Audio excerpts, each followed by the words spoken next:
I'm back. It's me, Dan Stott, creator of the Body Empathy Method and the Healthy Pain-Free Body, among other things, including this series of 9 videos titled Body-Mindfulness, Dynamic Whole Body Movements for Optimal Health.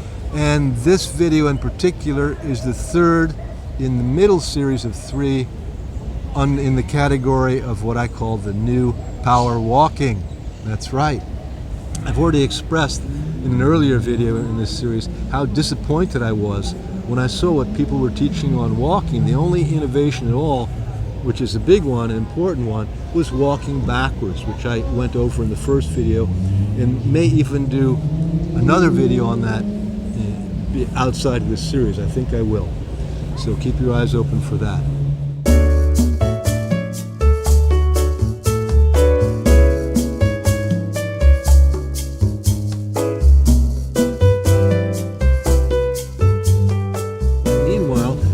Previous video, the second one, beyond simply walking forwards and backwards, which has its own benefit, particularly the backwards direction, and the exercises that I showed you in the first video on walking forward, in the second one of walking sideward, the foot begins to work in an even more complete way than it does from walking in any other manner, any other way.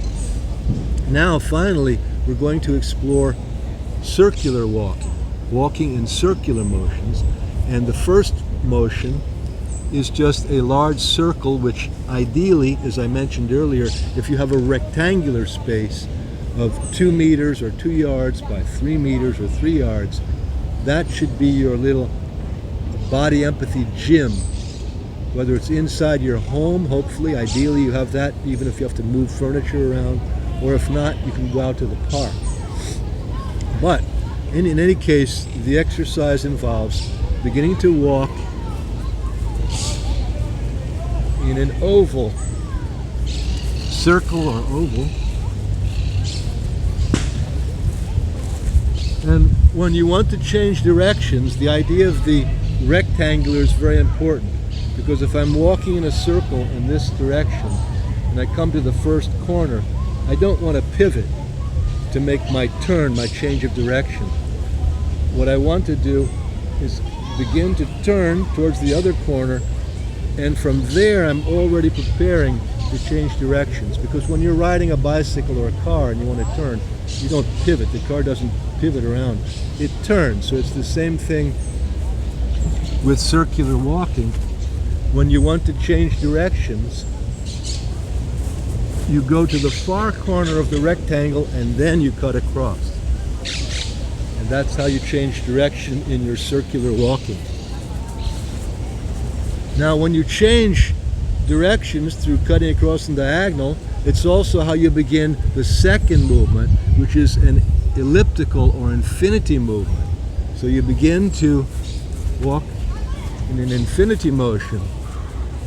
And depending upon how much space you have available, your movement will be very big or very small. Obviously, the more space you have, the easier it is to do. But in either case, what I'd like you to begin exploring is how you can sort of lean, almost like you're falling, but without falling. Think of like an airplane. If it wants to land in the middle there, it's going to come around and begin to go down, but oh no, it doesn't have permission to land. So it keeps going, and it then leans back the other way. So sometimes, especially if you're doing this with children, you can make it a game where you have your arms out to the side, and so that reminds you that you're sort of leaning back in, and leaning back in as you go towards the center. Of course, you don't have to have your arms up in the air, but it's kind of fun if you do. So you're making an elliptical movement. And finally, while you're doing the elliptical movement, you can sort of anchor in your imagination your index finger to the ground and just walk around it, making a small circle. And then as you get to the outer side of the circle, you go into the elliptical motion, but you anchor the other finger and you walk around that. You can do that once or several times. And now you're making a figure 8 in which 2 circles are joined by their periphery in the middle there. can go around making your circle, go around making your circle, and then coming out of it, you go back into the elliptical motion. You go back into being the airplane, as I like to say. And I'm in a relatively small space here, so I'm leaning quite a bit. But that's okay, because the feet have the capacity to keep me on my feet, to keep me up without falling. And finally, I come out of that by just going back to the original circular walking motion. And then at a given point, I'll change directions, circle the other way.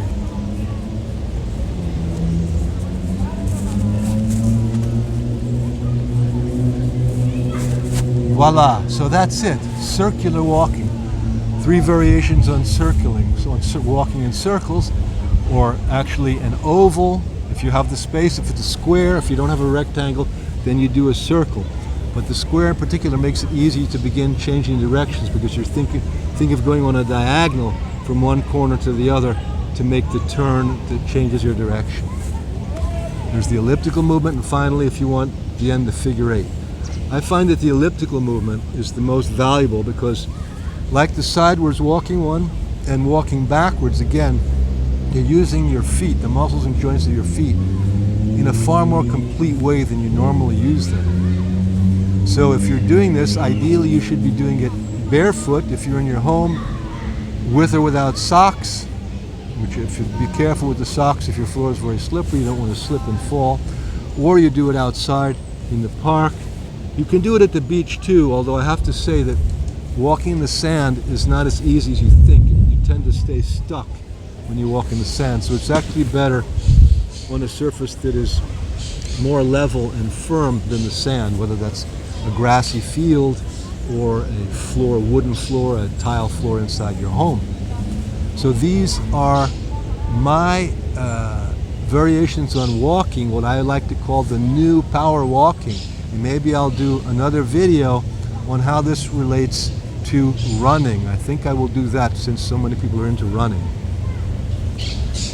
Meanwhile, this is the third in a series of 3, which is in the middle of a series of 9.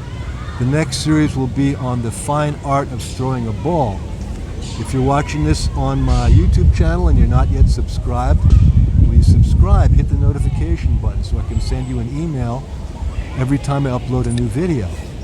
If you've liked what I've shared with you, hit the like button. Share the video with a friend, tell them about it, so they might find it interesting too. If you have a question about this particular exercise, you can ask me in the comments section, or if you have a question very involved or in general about a health concern you have, or you simply want to know how to cultivate an optimal physiological state in ways that are safe and very practical, formulate it into a question and send it to me. Send the email by email to info.bodyempathy@gmail.com, and I'll do my best to answer your question. And if I think it's a question that would be a benefit to others, my answer to it, that is, then I might even make a new video about it and upload it to the channel so that everyone can benefit from your question. How cool is that?